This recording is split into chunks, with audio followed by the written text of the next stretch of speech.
Hi, everyone. Welcome back to the Socially Distant Tea Time with Laura Otten and Evelyn Page, both licensed clinical social workers and maternal mental health specialists. I'm Caitlin Grace, founder of Be Her Village. Welcome to week 9. Is that right? I'm glad you're keeping track. Yes, that sounds great. Gallery view, so everybody can see. Okay, week 9. Wow. You look very pretty, Laura. You guys both look beautiful. You guys are getting it together in week 9. Well, I just finished recording a video, and so I did my hair, I did my makeup, I have the lighting really nice. You look amazing. It's an example of this is not my usual light. Like I have lamps all around me right now, and a nicely placed lamp. You look like a virtual therapist. Like I want to talk about something that happened in my childhood right now. Yeah, because it was a video to promote my practice, so I'm so glad you know. Perfect. That's why I look like this. But you know what? It was kind of fun. Like you posted, I think it was earlier today, about doing Zoom calls, so to give you an excuse to brush your hair. Literally, I did that because I was getting in the shower 10 minutes before this meeting, of course, and I'm like, that's why I do this. Mm-hmm. More specifically, because I did have a Zoom call, a business Zoom call this morning where I'm all in my corn bun mess. More specifically, recording Zoom calls because this is forever. It does feel nice to actually do these things. I'm wearing one of my nicer shirts, and so it does feel good to get kind of made up. And now I'm like, ooh, I need to take some pictures of myself. But yeah, because every day, because we say only the same people all the time, it is nice to take a break from that and wear the outfit that you don't normally wear and put on your makeup and do these kind of things that make you feel special and bright. Makeup feels magical these days because I'm you're right. You're with your family, and even my Zoom calls have been repetitive in that it's the same family happy hour every weekend, and the same people on my team that I'm talking to, and you guys probably the same thing, clients. And then I'm I put on a smidge of mascara, and I'm like, hey there, wow, you still have it. Oh man. I do love mascara, so I do wear mascara every day. If I wear nothing else, mascara is the one thing that makes me feel like I am put together. I may not look actually put together, but it makes me feel better. Yeah. So that's all I care about. So I had this thought while I was in my pre-recording shower, which my hair is still wet, that I thought I wanted to talk about with you guys because I don't think anybody talks about it, but I think everybody has this experience, but maybe not. So let me ask. Do you guys also hear babies screaming or crying while you're in the shower? Oh, yeah. That is for sure. Yes, we're both nodding right now. The phantom cries. That's what they're called. Phantom, I call it the pipes screaming at me. It's ever since I became a mother, even if my baby's at home, I hear this faint, far away cry that I need to respond to. And it's the reason I wanted to bring it up here is because it's one of those things first of all, that nobody tells you, when you're pregnant, nobody says, oh, by the way, showers will literally never be the same. Whether your kids are, my kids are 4, 5, and 7, and I still hear the scream. And secondly, it's, oh wait, I lost my chain of thought. But it's this, I don't know, it's our alone time. We can't even have our alone time because we're still hearing the screaming. I'm glad you said that second part because, and Evelyn chime in too, I hear a lot from moms, and I know I faced it myself of, okay, my partner has the baby or the baby's sleeping or whatever it is, I'm not responsible for the baby, but I can't relax. Because sometimes if right now when they can't escape the house, they can't get away, so they hear the crying. I have that problem now too. I'll be upstairs and I hear the baby crying downstairs and I want to rush down. Or you feel guilty about leaving. You're worried about, what could be happening at home, good and bad. So it's hard to, and then you feel guilty for not resting. And it's really hard to turn that brain off of, I can still love my child and still care for them and be off the clock and actually do what I'm supposed to be doing right now. Because if my partner weren't actually relaxing when I have the baby, I'd be mad. I'd be like, come on, no, this is your downtime, use it, refresh yourself, and then come back. It's hard for us to do that. I think that is something that I've seen as a doula in our postpartum workshops. It is across the board. And the things that came up when I was running the postpartum workshops was, and Evelyn, you might have been in these workshops actually, so you can speak to it as well, is this feeling of like, my partner, they can't relax when their partner has the baby because their partner does things differently than they do, or their partner is not, and even if it's not being said out loud, but my partner is not as good as I am at calming the baby, my partner doesn't communicate with the baby or know what the baby needs. So you hear a baby cry, and even though they're with a loved, safe parent, it's hard to shut it down. I know I was like that a lot, and still to this day, it's like a work in progress to let go and to not undermine him by stepping in when he's handling a situation. And that is a constant battle, even with older kids, but certainly when they were young. And as a breastfeeding mother, it took almost more strength to not jump in than it took to just, take the baby. Yeah, I mean, one thing I'll say to parents too, when I hear this from moms, is that you parent differently, but different isn't bad. It's just different. So, what your partner might do to soothe the baby when the baby cries might look very different, but it could just equally soothe the baby as what you would do. So it's just different. The baby cries when they're with me, it's going to cry when they're with their dad. And what we might do is just going to look different. It doesn't mean that, I have some magical ability, the baby's not going to cry when I'm there. But I think you're right, Caitlin, that the idea of not wanting to undermine your partner, because I know that comes up a lot of like, well, she comes in and just like takes over. So dad never does learn and build up that confidence too to parent and know what the baby needs and respond to the baby too. It's that vicious cycle, because then if you're not as comfortable, then you're not going to jump in as much, but then it's often a male-female dynamic. She often feels like burdened and resentful, but then she's contributing to it, and then he's backing off and feels left out. And you can see how that grows and can grow into something now it's a relationship conflict. And it may have started off very small. And it's called maternal gatekeeping. Look at that.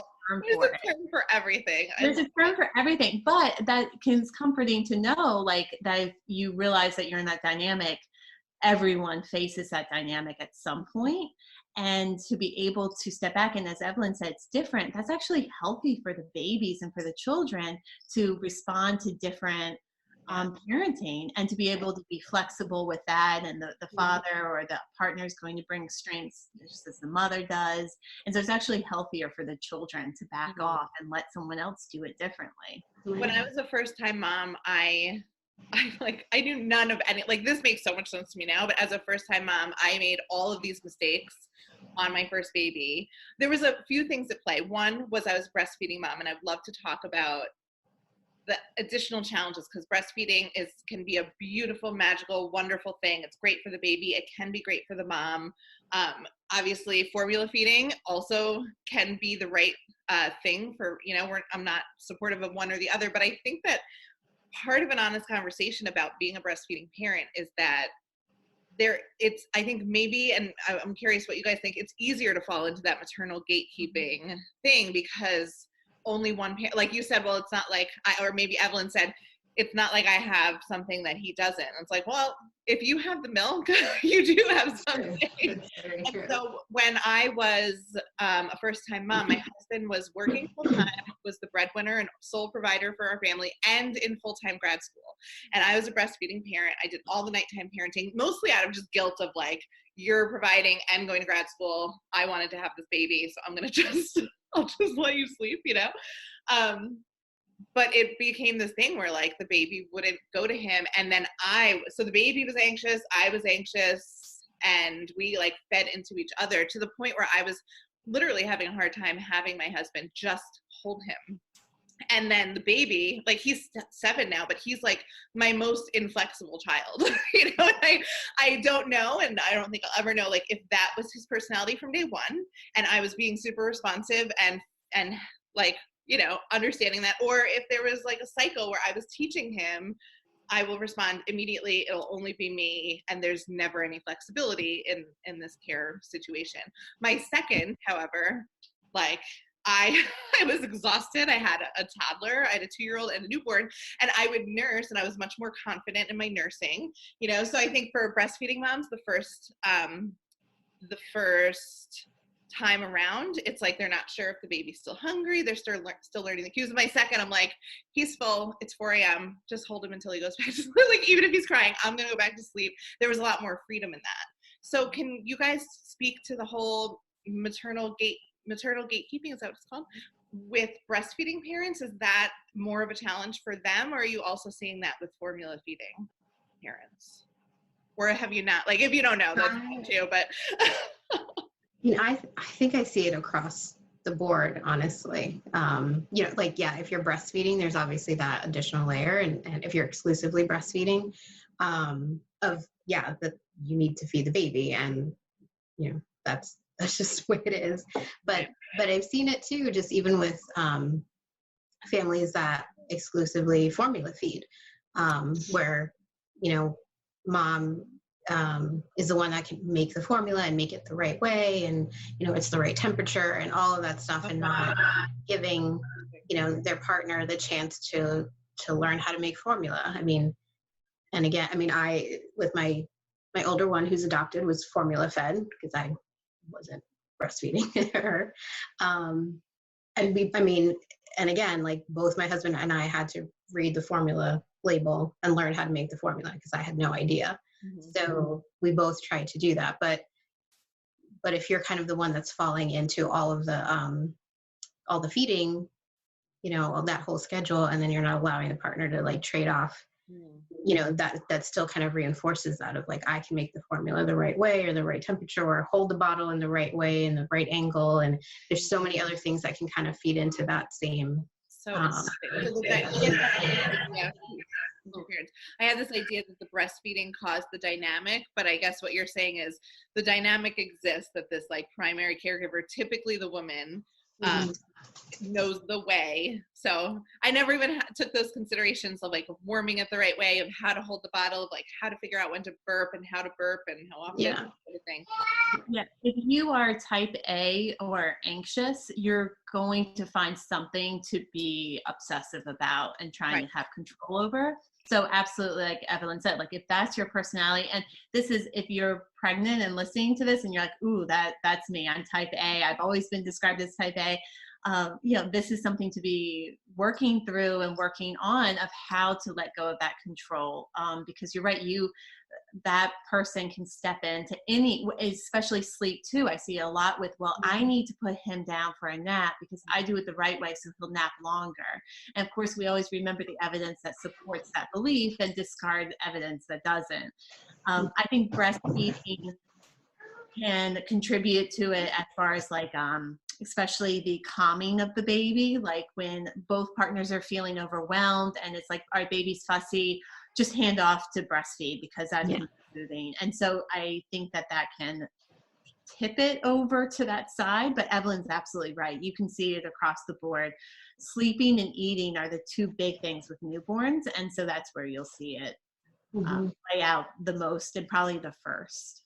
Great. Yeah. I think what you just said is really interesting too, because at least in my approach with parenting and with my doula work and now with Be Her Village, it's really about like meeting people where they are and not being dogmatic about anything, right? So like I breastfed for a bunch of years, but that fully support anyone who chooses not to from day one for their own reasons. Doesn't have to be adoption or medical. It could like, I just don't want to, But I think part of the thing I bring up with clients, and I would love to hear you guys speak to, is this balance of breastfeeding and the benefits and mental health. Because when you go into like Facebook groups or even certain professionals, that it is like breast is best, breast is only, breast is the thing, which great, like there's science to back all of that up, but in a more holistic picture, like breast might be best because of like vitamins or what, I don't know. But if breast, like if they can get all the vitamins and all the immune factors in breast milk, but if they have a detached, overwhelmed, totally stressed out mother, there's also that to consider, because there's studies that show, I'm sure you guys are much more in tune with those studies than I am, but there's studies that show that moms who are suffering from postpartum mood disorders like anxiety, like depression, actually look at their baby's face less. They're detached. They're not present with their babies, which is impactful because babies are looking to us to engage. My friend has a 4-month-old, and like we literally, when we're with her, the baby's like, not like, Mom, look at me. Like it's hard to have a conversation. You'd think, oh, a little 4-month-old is just a baby, but she is a full human being that wants to be present and engaged. And so if you have a not stable, mentally stable mother, because of those demands, because those demands can be really overwhelming, I guess it just has to be part of that equation. I don't think it's talked about enough in the discussion of like, should I breastfeed or should I not, is about the impacts of the baby beyond just the type of milk that they're getting. Are you guys, is that a conversation that you guys have with your clients, or are you? Every single client. Oh, good. Okay. Yeah, because and we have in our minds, good mothers breastfeed, bad mothers don't. When you ask them like about a friend or a relative, oh, well, not for her, but for me. I am a good mother if I breastfeed. You're judgmental for yourself, but you totally understand why somebody else. Yeah, you know, these are kind, empathetic people I'm working with. Like they're wonderful people, but for themselves, they have that judgment. And oh yeah, if you like post up on a Facebook page that you want formula feed, you can be ripped apart. Yeah. But you're absolutely right. So if a mother's mental health is suffering, we know that negative impacts a baby, and we don't say that to make moms feel guilty or judge them for their mental health. It's more of get the support and the resources you need to be feeling better.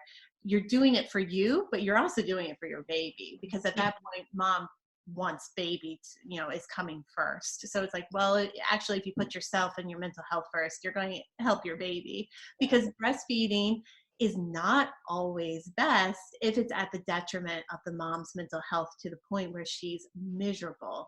You need a happy mother to have a happy baby. And formula is often part of that picture. And Evelyn, I think you would agree with that. For sure. I think there's I also think we kind of look at it as like breastfeeding and formula feeding, like they're like mutually exclusive. And there's so many things along that continuum. You can partially breastfeed, partially formula feed. You can directly nurse, you can pump and give the baby a bottle of breast milk. I ended up exclusively pumping for almost a year because directly nursing just didn't work for me for a variety of reasons that I won't get into. But I did really want to breastfeed. You know, I kind of went into it with my little one, but I was like, this is not working. And so, you know, what alternative is there? Like, I was totally fine with formula, and obviously my older one was completely formula fed. So I didn't even know that exclusively pumping was an option until I started like Googling stuff. And I was like, oh, like, I mean, I knew people could pump, but I always kind of thought about it as like, you pump if you're a working mom and you go to work, and then you have, milk for the baby at home. But it's like, I could just exclusively pump, and it worked out for me. I mean, it's, a different kind of challenge, but it kind of worked for our family. And interesting enough, my husband was really actually worried. He told me, a few months, when the baby was a few months old, that he was worried that he wouldn't get to feed our second child at home, because we had both talked about breastfeeding and he was totally on board for that. But he was totally able to feed our older one because she was on formula and had bottles, and he was already anticipating missing out on something. And when we kind of figured out, and I kind of stumbled upon exclusively pumping, he was like so excited because he felt like he could be involved in feeding. It wouldn't just be me.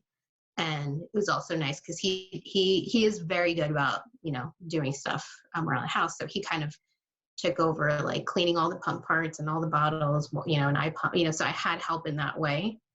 So it worked out for us. So there's this whole range of things. It doesn't have to be one or the other. I love that you pointed that out. There's also, just to add on to that spectrum, there's also donor breast milk. Yes. So when I went back to work with my third, but going back to work for me was my mental health care, because I needed purpose and adult interactions. And I would look forward to going to work because it was a break from my family. And I felt like it made me, and still to this day, I feel like it makes me a better mother to have something that's only mine and then to come back to them.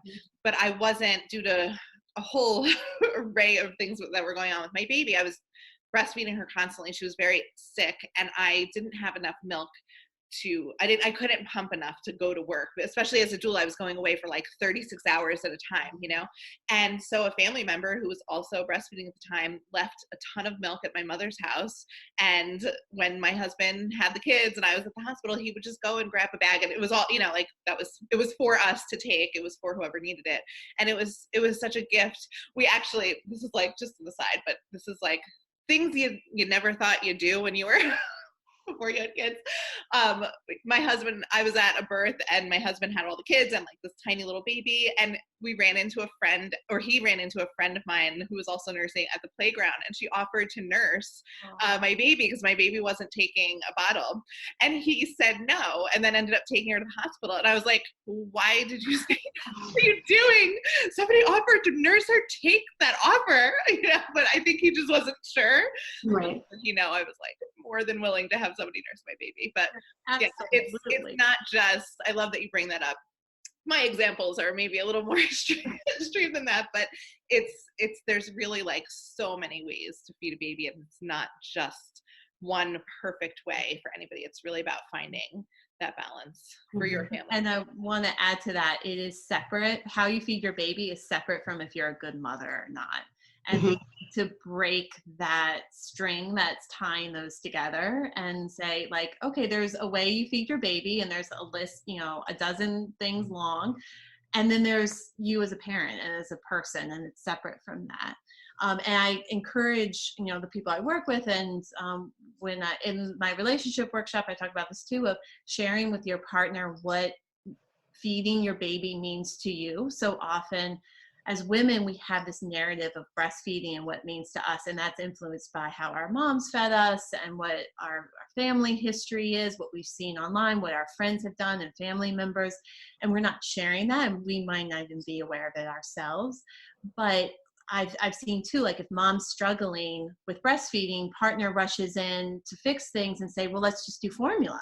This is great. Like then I can help out, and then we'll know how much the baby's getting. And it just seems to solve all the problems. But then she's left unheard and invalidated and very upset because breastfeeding actually means so much to her. But she may not even realize how much it meant to her until that moment happens. Sorry, I just got a call. So I encourage like to talk. I know. Let me just bring that person.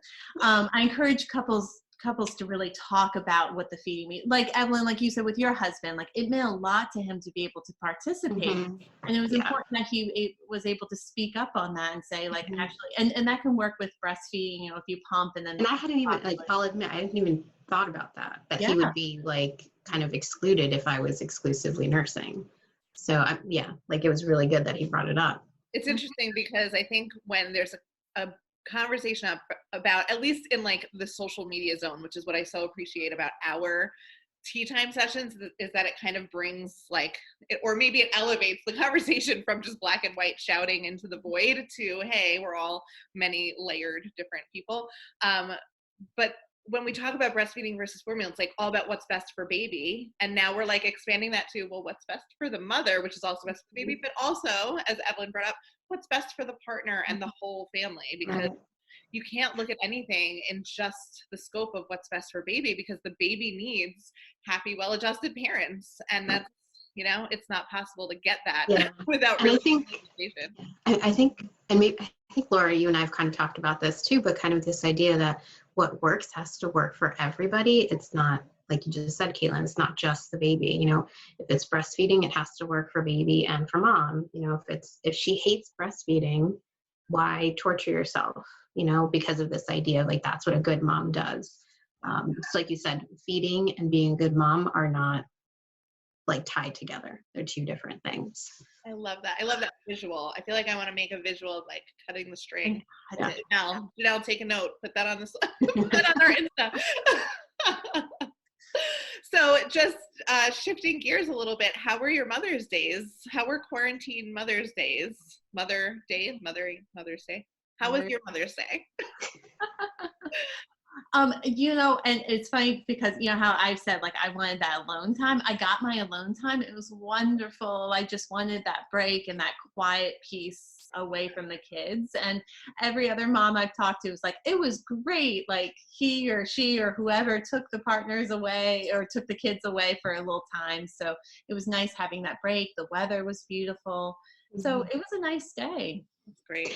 What about you? Yeah, I mean, I got my break later in the day than we had planned, which was fine. It just the day just kind of worked out that way. So it was just nice. And we, ordered in lunch. We had been thinking of doing like a bigger dinner, but lunch worked out. And so like our day was, we just kind of went with it, which was nice. And yeah, it was a nice day out. We played outside for a while. And it was just it was a relaxing day. Like I didn't have to do any dishes. I didn't do any chores. I kind of, if I wanted to sit around on the couch for a little bit, I did. And my husband was like very attentive and just kind of took over, whatever. He was very good at anticipating things. So and now you know that he's capable of that. So even when it's not Mother's Day. Yeah. And he is, I feel like he's kind of a rock in all of this pandemic, and he always is. He's kind of a very steady person in life. So he is, he's a great partner to have around because I don't often have to like ask him to do things. He just does them. Yeah. Great. So it's always nice. So when we talked last week, I didn't have any plans. Which is why I didn't even share. Afterwards, Laura, you were like, you didn't even talk about it. I'm like, I was legitimately asking you guys because I didn't have any plans, but it was actually the best Mother's Day I've ever had. I have found that I get really disappointed and sad on Mother's Day, which is weird maybe, but I think part of what has happened in the past is that I have like these grandiose expectations of either hugely being celebrated, which is, that's not what we do. We're not like a huge gift giving celebratory kind of a couple like me and my husband. And then there's also this feeling like it will really, really be easy. Like I'll get a day off, like almost like a pre-kids day. And that's not realistic either. So this year, my expectations were zero because we're in the middle of a pandemic. I think I was a little nervous about going into it because on Easter I had struggled. I was in a really different place emotionally in Easter, but I was like struggling with the fact that this was the celebratory day I would normally be with my family, and then we weren't, and that was really jarring for me. So this time around, first of all, I didn't need alone time from my kids, that's always been my go-to, but I think I'm like in this, I keep saying crazy, but like this place where we're enjoying them so much more. They're a lot older. That helps. So my husband let me sleep in. So I guess that was my alone time. So I got to sleep in. And then he, in like pure like our relationship, it felt really good. Instead of like trying to compare or do a certain thing, he made a slideshow of pictures of me with the kids, with my cat, who's my favorite like person in my house, and everybody knows that. He photoshopped a picture of my cat's head and put it on my face in all the pictures of me. That's so sweet. He knows you so well. It was so strange and so funny. And then he like explained that it was like some would you rather that we did, that I had said, oh, I would definitely rather have like my cat as a head. I don't really remember it, and I didn't even need to know the context. It was just so perfect that he spent the morning like putting that together. And then, yeah, it was just like something so easygoing about it that I really just enjoyed. So I think the expectations were finally a little bit more realistic, but also my kids were old enough to say Happy Mother's Day on their own, to make me their own things. We went to my mother's house to like socially distance, like eat and drink. We had separate tables for everything. It was very responsible. But the kids, I had bought her like a cute little sign that said, all my favorite people call me grandma. And I had taken, you just kind of take care of it as the mom. You just take care of the gifts and take care of the card. And the kids, upon realizing that we were going to her house, all scattered and made their own gifts for her, which I thought was so cool that we're like at this age. Like the older two wrote wrote cards to her on their own. The youngest drew a picture because she insists on writing, but literally does not know her letters. And we're like, please stop doing that. And then the little one, so the oldest one like went and picked out a bunch of dandelions and put them in a Ziploc. Like it was like such a perfect 7-year-old gift, like a bag of dead dandelions. You know? And the little one got like a bracelet that has her name on it and gave it to my mom. And I was just like, I don't know, I was just so filled up with love and appreciation for these kids. And I don't know, it was really, really nice. Look how it was, you were flexible and optimistic, but not, you weren't rigid and with high expectations. Yeah. And like, that's great to apply to everything, like any sort of holiday or special. I'm trying, Laura, I'm trying. We got Mother's Day down. I know next up is, you know, Christmas, Hanukkah, but I love that, just that simple gratitude and appreciating your kids for where they are and enjoying that stage of their life. Like they're not teenagers who need to go out and earn money to buy you a gift. Like the bag of dead weeds that they thought are just beautiful flowers is so lovely, and the drawing the picture is so nice. So I think that's a nice way to view all of this, of just like, you know what, this is what I've got, and let me see the beauty in that. It's not a bag of dead weeds. It's a beautiful bouquet of yellow flowers that grow abundantly in the springtime. Yes, and the effort that he put in, like I didn't know, because I got also a huge pile. Like he walked in and was like, look at what I have for you. And I'm like, where do I put this? He goes, I don't know, it's for you. I'm like, okay. But it was like, he just spent 20 minutes getting every dandelion on our property for me. And there's just, I don't know. I guess it's all about perspective. Like it's love and happiness is where you look for it. And he found it on the lawn and I found it in a pile of dandelions. So it was really sweet. Yeah, that is really sweet. But I also got sunburned because I was outside all day because it was so beautiful. So another lesson is wear suntan lotion. Awesome. All right, guys. So thank you for joining us, and I hope you have a good week, and we'll talk next Wednesday. See you next week. See you next time.